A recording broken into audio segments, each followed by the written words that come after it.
አቡነ አብርሃም የግድያ ዛቻ እየደረሳቸው እንደሆነ ተናግረዋል። ፓስተሩ ድሃ ሌባ ነው በሽተኛ ነው በማለቱ እጅግ በጣም ትልቅ ቁጣን አስነስቷል። የአእላፋት ዝማሬ በቀጣይ ዓመት አሻሽለዋለሁ ያለው ጉዳይም እጅግ በጣም መነጋገሪያ ሆኗል። የእነዚህ ህፃናት ጉዳይ ሁላችንም አስገርሟል። እነዚህንና ሌሎች ወቅታዊና አስተማሪ ቪዲዮዎችን ይዘናል። ሰላም እንደምን አላችሁ ውድ ቤተሰቦች? ቸሩ አምላክ እግዚአብሔር የተመሰገነ ይሁን። እኔ እጅግ በጣም ደህና ነኝ። ሁላችሁም እንዳላችሁበት የሰዓት አቆጣጠር እንደምን አላችሁ? ስለ ሁሉም ነገር እግዚአብሔር ይመስገን ልንል ይገባናል። ዛሬም በወቅታዊና በአስተማሪ ቪዲዮዎች መጥተናል። ይህንን ቪዲዮ ላይክ አድርጋችሁ ስለምትጀምሩ እጅግ በጣም እናመሰግናለን። ዛሬም እንደሁሌው ቪዲዮ 5000 ላይክ እንዲገባ በደንብ ላይክ አድርጉት። ባለፈው ቪዲዮአችን ጥያቄ ጠይቀን ነበር። ከመለሱ ሰዎች መካከል እጣ የወጣለት አካውንት ነው። ባለዚህ አካውንት የ500 ብር ካርድ ተሸላሚ ስለሆን ከታች በምትመለከተው የቴሌግራም እና የቲክቶክ አካውንት ኮንታክት በማድረግ ሽልማትን መውሰድ ትችላለህ። ዛሬም በቪዲዮአችን ሽልማት ያለው ጥያቄ ይኖርና እስከ ፕሮግራሙ ፍጻሜ አብራችሁን ቆዩ። ቪዲዮአችን እስቲ በዚህ እንጀምር። ማርያም ደካማ ናት። ማርያም ድካሟን የምታቅናት።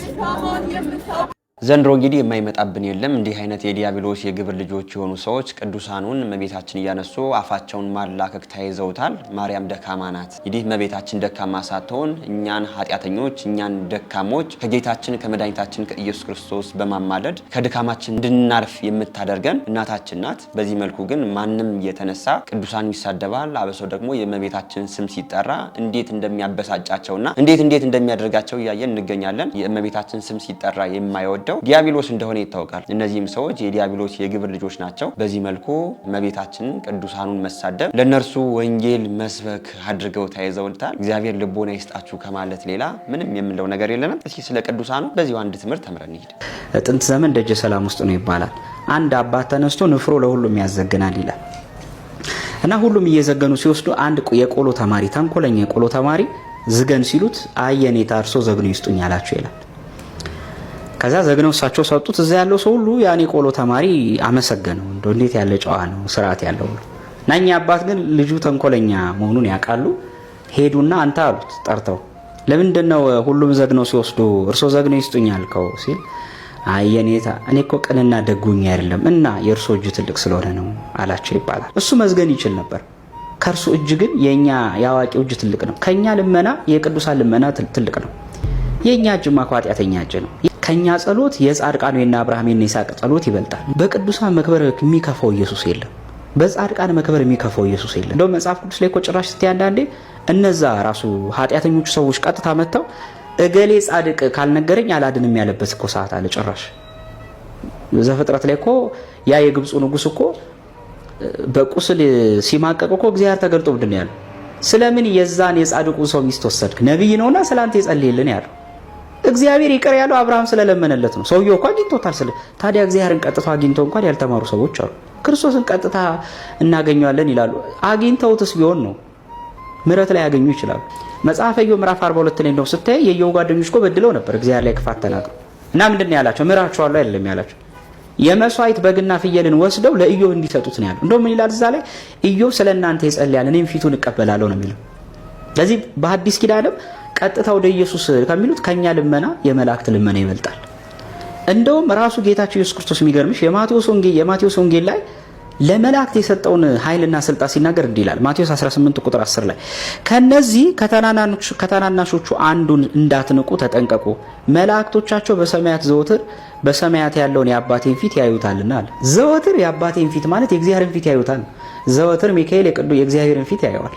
ስለኔ ለምንልኝ ብለው እንዴት አይለምንልኝ? ወንድማችን እጅግ በጣም እናመሰግናለን። እውነተኛው አስተምሮ ቤተክርስቲያናችንም የምትከተለው እኛም ኦርቶዶክሳውያን በቅዱሳኑ ላይ እየሆነልን ያለው ነገር ይህንን ይመስላል እንጂ ማንም የተነሳ አፉ እንደሚያላከው አይደለም። ማርያም ደካማ ናት፣ ቅዱሳኑ ደካማ ናቸው እያሉ ቅዱሳኑን እመቤታችን ዝቅ እያደረጉ ራስን ከፍ ማድረግ በመናፍቃኑም እየታየ ያለው ነገር ነው። ማርያም ከድካማችን የምታሳርፈን ናት እያላችሁ ሁላችሁም ኮሜንት አድርጉ። ወንድማችን ቃለ ሕይወትን ያሰማልን። ወደ ቀጣይ ቪዲዮአችን ደግሞ ስንሄድ እጅግ በጣም ደስ የሚሉ ህጻናትን አንዴ ላሳያችሁ። እስኪ ቪዲዮን አይተን እንመለስ።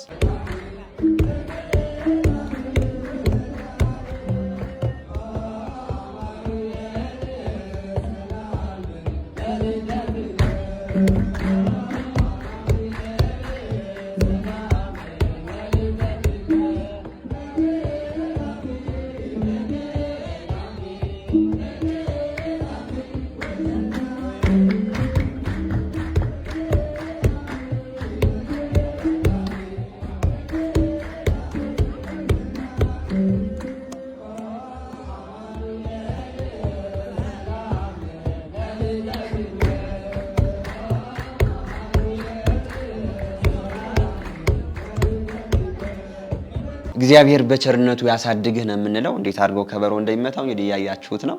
አንድ ሕፃን እስኪ አይተን እንመለስ።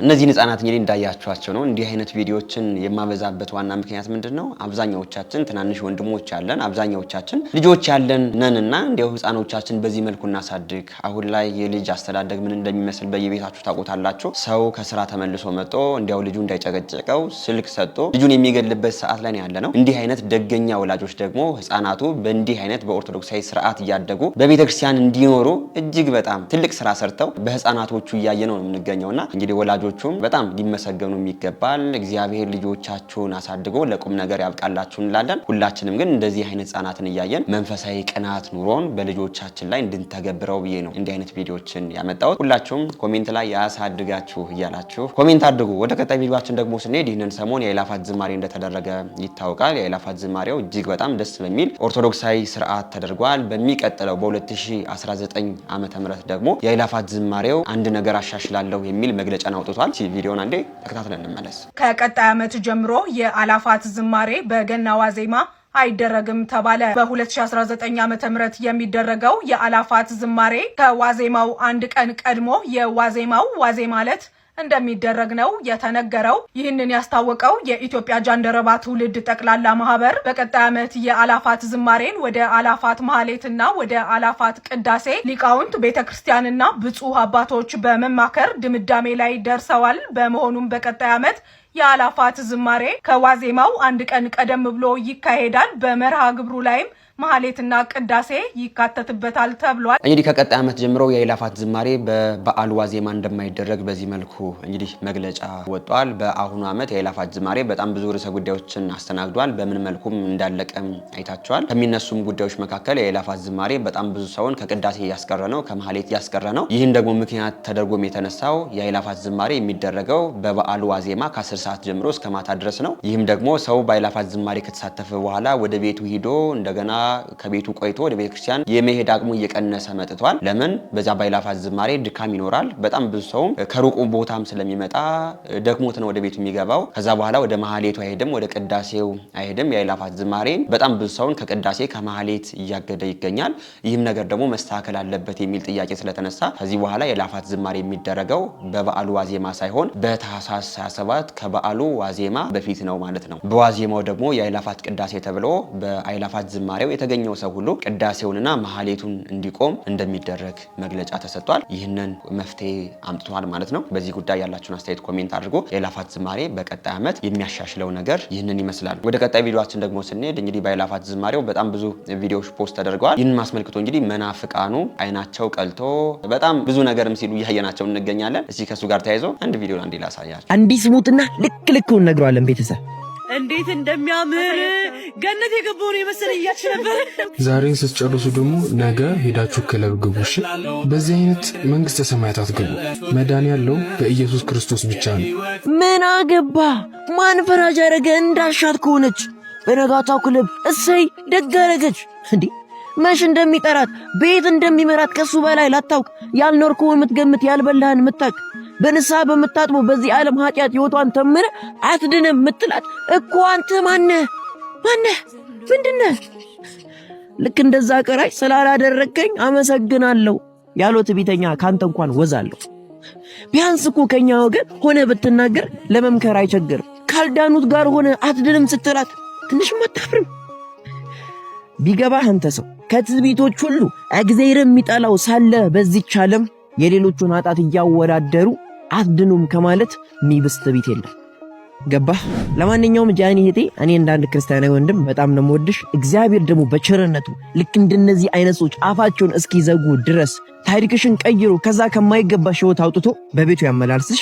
አንተንም ቢሆን እግዚአብሔር ይቅር ብሎ ወደ ቤቱ ያምጣህ። ከወንድማችን ንግግር ላይ ምንም የሚጨመር የሚቀነስም ነገር የለውም። በዚህ በአእላፋት ዝማሬው ጉዳይ መናፍቃኑ በዚህ መልኩ አይናቸው ደም ለብሶ የሚናገሩት ነገር ጠፍቷቸው በዚህ መልኩ እንግዲህ እኛን ሲተቹ እያየናቸው እንገኛለን። ሁላችንም ኦርቶዶክሳውያን ግን ማወቅ ያለብን ነገር ለዚህ ኦርቶዶክሳዊ ስርዓታችን ነጭ ለብሰን በአእላፋት ዝማሬ እንደተገኘ ነው ሁሉ ይህ ጉዳያችን በአእላፋት ዝማሬ የሚቆም ብቻ ሳይሆን በዕለት ተዕለት ኑሯችን እንዲህ አይነት ኦርቶዶክሳዊ ስርዓት ይዘን ሁሌም ቢሆን በእግዚአብሔር ትእዛዝ እንድንኖር ልንተጋ ይገባል እንጂ አመት በአመት አእላፋት ዝማሬን ብቻ ጠብቀን በዚህ ነጭ መልበሱ መዘመሩ ብቻ የሚያዋጣ ጉዳይ አይደለም። ሁላችንም በዕለት ተዕለት ኑሯችን በኦርቶዶክሳዊ ስርዓት ለመጓዝ እንትጋ፣ እንሞክር። ወንድማችን እናመሰግናለን። ወደ ቀጣይ ቪዲዮ ስንሄድ የምናገኛቸው መጋቢ ሐዲስ እሸቱን ነው። አንድ ሰው አንዱ ሃይማኖት ልክ አይደለም ብሎ የነበረበትን ሃይማኖት በጣም የሚሳደቡ ሰዎች በስተዋልና መልእክቱ ለነዛ ነው። ቪዲዮ ነው የተነመለስ ኦርቶዶክስ ተዋህዶ ሃይማኖት አይሆነኝም በቃ ይሄኛው አያድነኝም ብለህ ፕሮቴስታንት መሆን ትችላለህ፣ ሙስሊም መሆን ትችላለህ። እዛ እጂ ማገልገል ነው። እዛ ሄደህ የሄድክበትን ዓላማ ማሳካት እንጂ እዛ ሄደህ የወጣህበትን መሳደብ እኔ እንደው ስድቡ ሲፈለቀቅ ውስጡ ለምን ወጣው ምን አቀበጠኝ ለምን አርፌ ያለቀመጥም ነበር የሚል እሽጉን ስቀድ ቁጭት ነው የሚታየኝ። እኔ ከእስልምናማ አንተ ወደ እስልምናም ገብተህ ከሆነ ቁርአኑ ምን እንደሚል እዛው ማጥናት ነው እንጂ ያለብህ እስልምናውን መሽገህ ክርስትናውን ማጥቃት፣ ክርስትናውስ መሽገህ እስልምናውን ማጥቃት ልክ አይደለም። አንደኛ። ሁለተኛ ከእምነት ወደ እምነት የሚሄዱ ሰዎች ለምሳሌ አንተ ክርስቲያን ነህ፣ አይ በቃ ከዛሬ ጀምሮ የምድንበት እምነት እስልምና መሆኑ ገብቶኛ ብለህ ትሄዳለህ። እዛ እንደሄድክ ወዲያው የምትጀምረው ቁርአን ማስተማር ነው የምትጀምረው። እንደ ስልጣን ያስፈልገውም እንዴ መመሪያ ያስፈልገውም እንዴ?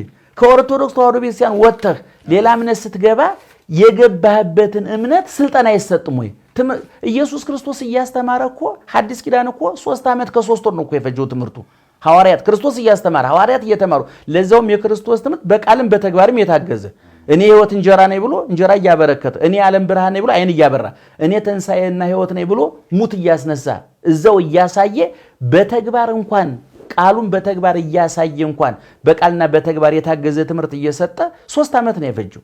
ዛሬ ከአንዱ እምነት ወደ አንድ እምነት የሚሄዱ ሰዎች እዚህ ያለውን እምነት በመሳደብ እልህኝነት ፈረንጆቹ ይህን እልሃቸውን እውነቱን እርግፍ አድርገው የሃይማኖትን ጉዳይ እርግፍ አድርገው ትተውታል። ዛሬ ታውቃለህ ክርስትና አውሮፓ የገጠመው መከራ ዛሬ በምዕራቡ ዓለም ክርስትና ሙቶ ተቀብሯል። እውነቱን ለመናገር እነሱ በሂውማኒቲ ተከተውታል፣ በሌላ ነገር ተከተውታል። ክርስትና ሙቷል።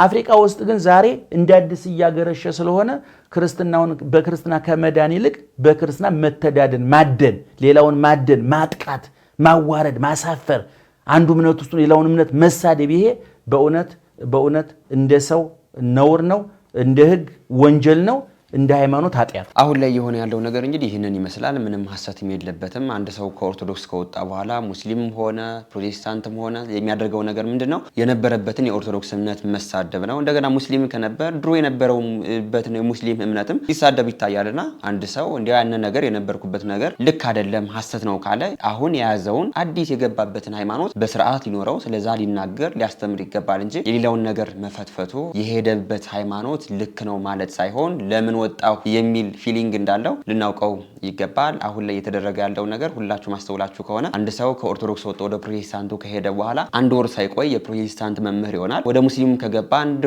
ወር ሳይቆይ ደግሞ የቁርአን መምህር ሆኖ ወደ ኦርቶዶክስ ከተመለሰ ደግሞ 1 ወር ሳይቆይ አውደ ምሕረት ሳውጠን ያነሰው እንዲያስተምር እየጋበዝ ነው እንገኛለና ሰው ከሐሰተኛው መንገድ ቆይቶ ወደ እውነተኛው ከመጣ ወይም ደግሞ ከፕሮቴስታንቱ ከሙስሊሙ ቆይቶ ወደኛ ወደ ኦርቶዶክስ ተዋህዶ ቤተክርስቲያን ከመጣ በኋላ ያነሰው በስርዓት ሊማር ይገባል እንጂ ማይክ ስለሰጠነው ልጁን እየገደልነው ነው እንጂ በሃይማኖቱ እንዲጸና ያደረግነው እንዳልሆነ ልናውቀው ይገባል። ልጅ በሃይማኖቱ እንዲጸና በስርዓት ጊዜ ወስዶ የመጣበትን ሊማር ይገባል። መምህራችን መጋቢ ሐዲስ እሸቱ እጅግ በጣም እናመሰግናለን። ወደ ቀጣይ ቪዲዮአችን ደግሞ ስንሄድ ይህ ቪዲዮ መነጋገሪያ ነበር። ቪዲዮን አንዴ አይተን እንመለስ።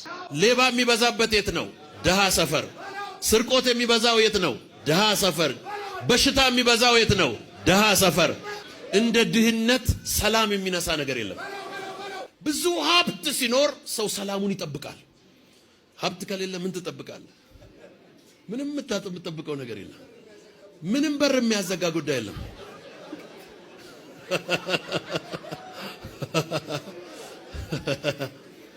የመጀመሪያውን ቤት ስገዛ ያየሁትን መከራኔ ነኝ የማውቀው። 3.2 ሚሊዮን ብር መክፈል አቅቶኝ ምርር ብዬ እግዚአብሔር ሆይ ይሄን ብቻ እርዳኝ እንጂ ሁለተኛ ምንም አልገዛም አልኩት። ሁለተኛ እና ቤት ገዝተሃል እንዴ ሲለኝ አይ አልኩት። ቤቶች in the mighty name of Jesus hallelujah። አሁን እኔ የምናገረው አንተ ነገ የምትናገረው ነው። አሁን ዛሬ የማወራው አንተ ነገ የምታወራው ነው። ያው እነዚህን ሰዎች እንደሰማችኋቸው ነው። ዘንድሮ የማንሰማው ነገር የለንም። በዚህ መልኩ ድሃ ያው ሌባ ነው፣ ድሃ በሽታን የሚያመጣ ነው ያሉ ወንጌል አይሉት ወንጀል እየሰሩ ያየናቸው እንገኛለን። ከዚህ በፊት እንግዲህ በዚሁ አዳራሽ ላይ ነብይ ሄኖክ የሚባለው የእንትን ሀገር ሰው ጠንቋይ ነው ብሎ እንደገና ደግሞ ይቅርታ እንደጠየቀ ይታወቃል። አሁን ደግሞ እንደገና ደግሞ በሁላችንም በድሃዎች በዚህ መልኩ ሌቦች ናችሁ፣ በሽተኞች ናችሁ እያሉ ደግሞ የሰማናቸው እንገኛለን። እኔ በጣም ከሚገርመኝ ነገር መካከል የእነርሱ እንደዚህ ብሎ መናገር አይደለም። በዛ በአዳራሹ ላይ የተሰበሰበው ሰው ሁሉ ድሃ ነው፣ እውነት ክርስቶስ ይሰበክልኛል ብሎ ሳይሆን ቡኩን ይዞ እንደው በተአምር እንደሚሉት ገንዘብ ይገባልኛል ብሎ ከጎረቤት ልብስ ተቀብሎ ተውሶ የሚመጣ ሰው ነው እንጂ ያለው ሁሉ ሀብታም አይደለም። ግን ድሃ በሽተኛ ነው ሲባል፣ ድሃ ሌባ ነው ሲባል አዎ እውነት ነው እያለ በራሱ ድህነት እንግዲህ እየቀለደ እያየነው እንገኛለን። እጅግ በጣም ያሳዝናል። እነዚህ ሰዎች ወንጌልን ሳይሆን ይሄ ብልጽግና ነው እየሰበኩ የሚገኙት። በብልጽግና ወንጌላቸው ደግሞ እንደው ሰው ሁሉ ሀብታም እንዲሆን ሳይሆን እነርሱ በድሃው ጉልበት በድሃው በቃ ባመጣው ነገር ሁሉ እነርሱ ቤታቸውን መግዛት፣ መኪናቸውን መግዛት፣ ሀብት መገንባት ነው ያደረጉት የሚገኘው። በማቴዎስ ወንጌል ምዕራፍ 19 ላይ አንድ ታሪክ አለ።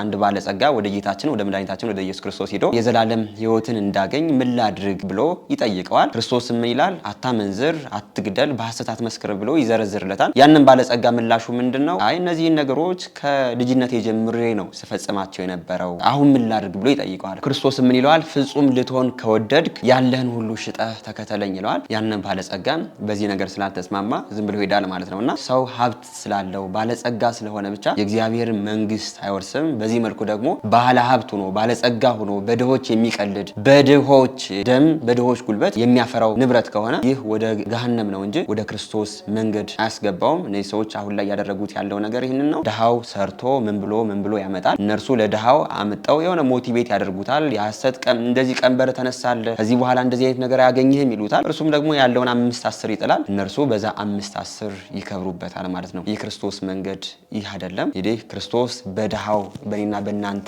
አድሮ ይቀበላል። ክርስቶስ ደግሞ በሌሎች ባለጸጋዎች ደግሞ አድሮ ይሰጣል። አስተምሮ ይሄ ነው። አሁን ላይ ግን በመናፍቃኑ ቤት የተደረገ ያለው ነገር ይህንን ይመስላል ማለት ነው። እጅግ በጣም ያሳዝናል። እነዚህ ሰዎች አቤት የሚላቸው የለም። ፈለጉ አንድን ሀገር አምጠው ይሳደባሉ፣ ፈለጉ ደግሞ ድሃ በሽተኛ ነው እያሉ አፋቸውን ያላካሉ ማለት ነው። እጅግ በጣም ያሳዝናል። በቪዲዮ ላይ ያላችሁን አስተያየት ኮሜንት አድርጉ። ወደ ቀጣይ ቪዲዮአችን ደግሞ ስንሄድ ይህንን ሰሞን እጅግ በጣም መነጋገሪያ ከነበረው ርዕሰ ጉዳይ መካከል አቡነ አብርሃም የግድያ ዛቻ በቴክስት የደረሰኝ ነው ብለው የተናገሩት ንግግር ነው። እስኪ ቪዲዮውን አይተን እንመለሳለን።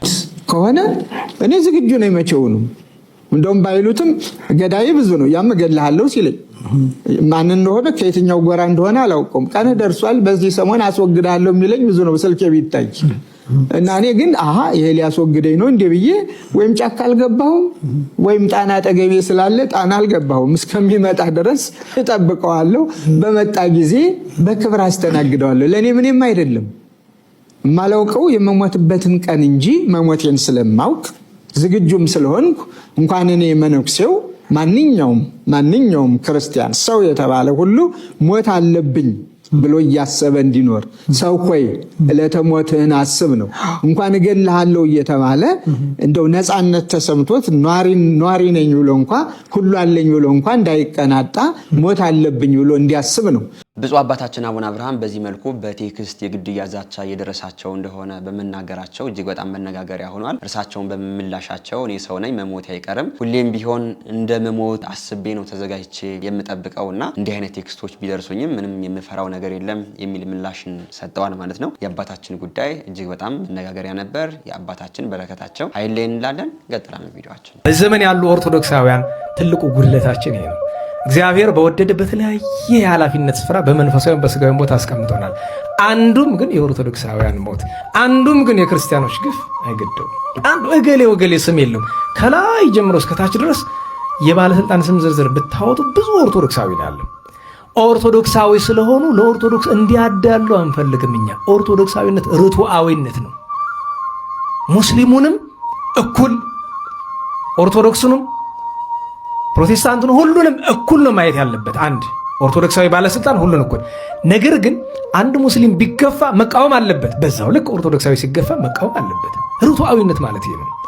ነገር ግን የገዛ ወንድሞቹ ላይ ሁሉ ግፍ እየደረሰ ብናገርሳ ስልጣኔን እንዲያው እንደ ቅድስት አስቴር ብሞት ብገደልሳ እኮ አይደለም እሷ ሞትን የፈራችው መጀመሪያ የሆነች ፍርፋሪ። ይህን ስለሚያውቁ ሁልጊዜ ኦርቶዶክሳውያን ወደ ስልጣን ሲሄዱ ምን ያደርጓቸዋል? ከሁለቱ አንዱን ያደርጓቸዋል። ወይ ከሴት ጋር ያነካኳቸውና ማስረጃ ይዙባቸዋል፣ ካልሆነ ሙስና እንዲበሉ ያደርጓቸዋል። አበቃ አፋቸው ይዘጋል። ሁሉም እንደዛ ነው የሚሆነው። አዝናለሁ። እውነቱ ይህ ነው። መምህራችን እናመሰግናለን። በጣም ብዙ ኦርቶዶክሳውያን በኦርቶዶክስነታቸው እየሞቱ በጣም ብዙ ኦርቶዶክሳውያን ባለስልጣናት በዚች በሀገሪቱ እያሉ ማንም ባለስልጣን ኦርቶዶክሳውያን ሞቱ ብሎ ሲናገር ሰምተነው አናውቅም። የማይናገርበት ምክንያት ደግሞ መምህራችን እንደነገሩን ነው። ምንም ሌላም ገለጻ ማያስፈልገውም። በባለስልጣናት ደረጃም ብቻ ሳይሆን በሁላችንም በኦርቶዶክሳውያን በዚህ ጉዳይ ችግር አለብን። እንኳን ለኦርቶዶክሳውያኑ ድምጽ ልንሆን የኦርቶዶክሳውያንን የሞት ዜና መስማት የማንፈልግ በጣም ብዙዎቻችንን አሁንም ቢሆን ይህ ጉዳይ የሁላችንም ቤት እንደሚያንኳኳ ልናውቀው ይገባናል። መምህራችን ቃለ ሕይወትን ያሰማልን። እንቀጥላለን ቪዲዮአችን። ከየትኛውም ጉዳያችን በፊት የእግዚአብሔርን ቤት ማስቀደም እሱ ነው ማለዳ ማለዳ ማለት። ማለዳ ማለት ቅድሚያ ማለት ነው። ከየትኛውም ጉዳያችን በፊት የእግዚአብሔርን ቤት ማስቀደም ከምንበላው ከምንጠጣው፣ ከረፍታችን፣ ከኑሯችን፣ ከጉልበታችን፣ ከጊዜያችን የመጀመሪያ ሊሰጠው የሚገባው ማን ነው? እግዚአብሔር። አሁን ሰው ግን ለእግዚአብሔር የሚሰጠው የተረፈውን ጊዜ ነው። የተረፈውን መስጠት አቅቶትም እየተሰቃየ ነው። ቅድሚያ ለእግዚአብሔር። የበኩር ልጆቻችሁን ስጡኝ ያለ እግዚአብሔር ለምን ይመስላችኋል? የበኩር ልጆቻችሁን የሚለው ለምንድን ነው? ትልቁን ነገራችሁን መጀመሪያ ለማን ስጡኝ ነው? ለእኔ ስጡኝ ነው እግዚአብሔር የሚለው። ምክንያቱም እሱ የሚሰጠን ሁልጊዜ የእሱ የመጨረሻ ውድ የሆነውን ስጦታ ነው የሰጠን። የመጀመሪያው ለምሳሌ መልኩን አልሰጠንም። እሱ የመጨረሻ ትልቁን ነው የሚሰጠን። ለእግዚአብሔር ርጋፊ፣ ትራፊ፣ ፍርፋሪ አይደለም የሚሰጠው። ለእግዚአብሔር የመጀመሪያ ነው የሚሰጠው። ከዚያሳ ደግሞ ሁለተኛ የመጨረሻ እግዚአብሔር ወዶ የሰጠን ትልቅ ስጦታ አለ። አብ የሰጠን ምኑን ነው? ልጁን። ወልድ የሰጠስ ምኑን ነው? ራሱን። ስለዚህ ለእግዚአብሔር የሚወደድ የመጨረሻ ነገር የሚሰጠው አብርሃም የሚወደውን ልጁን እንደሰጠ ማለት ነው። እና ከጊዜም ምቹውን ሰዓት ለእግዚአብሔር መስጠት። ሰዓታችን በምንፈልገው ነገር አባክነን የተረፈውን ለእግዚአብሔር አይደለም የሚሰጠው። ምቹ ሰዓት ለእግዚአብሔር ነው። የበረታው ጉልበታችን ለእግዚአብሔር መሰጠት አለበት። እሱን ነው ልጄ ሆይ ልብህን ስጠኝ አለ። ምን ስጠኝ ነው ያለው? ልብህን ስጠኝ የተባለ ምንድን ነው? በእስራኤል በጣም አስፈላጊ አካል ተብሎ የሚታወቀው ምንድን ነው? ልብ ነው። ስለዚህ ዋና ነገራችንን ሁልጊዜ እግዚአብሔር ይፈልጋል። ዋና ነገራችንን እና ቅድሚያ ለእግዚአብሔር። እስቲ ቅድሚያ ለእግዚአብሔር በሉ እንጂ። ቅድሚያ ለሐሳባችን፣ ቅድሚያ ለፍላጎታችን። ስብሰባ ተሰብስበን ስንናገር ራሱ ቅድሚያ ለማን ተናገሩ? ለእግዚአብሔር ነው። ማለዳ ማለዳ ማለት እግዚአብሔር እስቲ ይቅደም ነው። እኛ ከምንቀድም፣ ዘመዶቻችን ከሚቀድሙ፣ ፍላጎታችን ከሚቀድም፣ ክብራችን ከሚቀድም፣ ተደፈርኩ ባይነታችን ከሚቀድም እግዚአብሔር መጀመሪያ ይሁን። እኛ መጨረሻ እንምጣ እስኪ። እግዚአብሔር ምንም እኮ አይታስ እግዚአብሔርን እኔ ትዝ የሚለን ቤተክርስቲያን ስንሄድ ነው መሰል የሆነ ውይይት ስናደርግ የሆነ ነገር ስናደርግ ውሳኔ ስንወስን እንደው ማን ትዝ ብሎት ኧረ እግዚአብሔር ተብሎ ቢጠራ ራሱ ተው እሱን ተው ቆይ ኋላ እንነጋገራለን። ታምር ነው እናቴ። እንደው ሰው እኮ እናቴ ደስ የሚል ነገር ነው። እንደው እንዴት ነው የሚሻለው? እናመሰግናለን። እጅግ በጣም ደስ የሚል ትምህርት ያስተማሩን። ሁላችንም እንግዲህ ራሳችንን መርምርበት። ለመምህራችን ለርዕሰ ሊቃውንት እግዚአብሔር ያገልግለው ዘመናቸውን ያርዝምልን። የዛሬ ቪዲዮዎቻችን እነዚህን ይመስሉ ነበር። ወቅታዊና አስተማሪ እንደነበሩ አልጠራጠርም። ግን በንግግር ያጠፋሁት ነገር ካለኝ ሁሌም ቢሆን ለማስተካከል ዝግጁ ነኝ። ኮሜንት አድርጉኝ። ዛሬም እንደ ሁሌው እንግዲህ የሚያሸልም ጥያቄ አዘጋጅተናል። የዛሬም ጥያቄ 500 ብር ካርድ ያሸልማል። ጥያቄውን አይተን እንመለስ። የዛሬው ጥያቄያችን ኢየሱስ ክርስቶስ ሊጎበኛቸው ወደ ቤታቸው ሲሄድ በማስተናገድ ላይ የምትባክነው ሴት ማናት? ሀ ሊድያ፣ ለ መግደላዊት ማርያም፣ ሐመርኋ ሶስና፣ መ ማርታ። የዛሬም ጥያቄ እጅግ በጣም ቀላል ነው። ሁላችሁም ኮሜንት አድርጉ። የመለሱ ሰዎችን ሰብስበን እጣው ተጠን በቀጣይ ቪዲዮ ተሸላሚን የምናሳውቅ ይሆናል። ይህንን ቪዲዮ ላይክ አድርጋችሁ ስለምትጀምሩ እጅግ በጣም እናመሰግናለን። ላይክ ያላደረጋችሁ ሰዎችም አሁንም ሰዓት አለ፣ ላይክ አድርጉ። ለቻናሉም አዲስ የሆናችሁ ሰዎች እኔ ተመስገን ነኝ። ቻናሉን ሰብስክራይብ በማድረግ ቤተሰብ ሁኑ። እናንተም ቢቀርቡ የምትሏቸውን ቪዲዮዎች ከታች በምትመለከቷቸው የቴሌግራምና የቲክቶክ አካውንቶቻችን ላኩልን፣ አይተን ወደ እናንተ የምናቀርባቸው ይሆናል። በሌሎች ወቅታዊና አስተማሪ ቪዲዮዎች እስከምንገናኝ እኔንም እናንተንም ቸር ያቆየን። በታል ብልሰትንቀኝ ለዚህ ያደረስከኝ ጌታዬን የማነኝ ይሞላል አይቀርም ባንተ ሸለቆዬ ጠብቃለሁና ቀንህን ጌታዬ ሐዘን ጽልመት ክፉ ዘመን ቢገጥመኝም እንኳን ያልፋል ሁሉም ታሪክ ሆኖ በፊት ሲለካ ማን አፈረ ማን ጎደለ አንተን የጠበቀ ጸና ልቤ በእግዚአብሔር ይህን እያወቀ አቷል ጎሎበታል።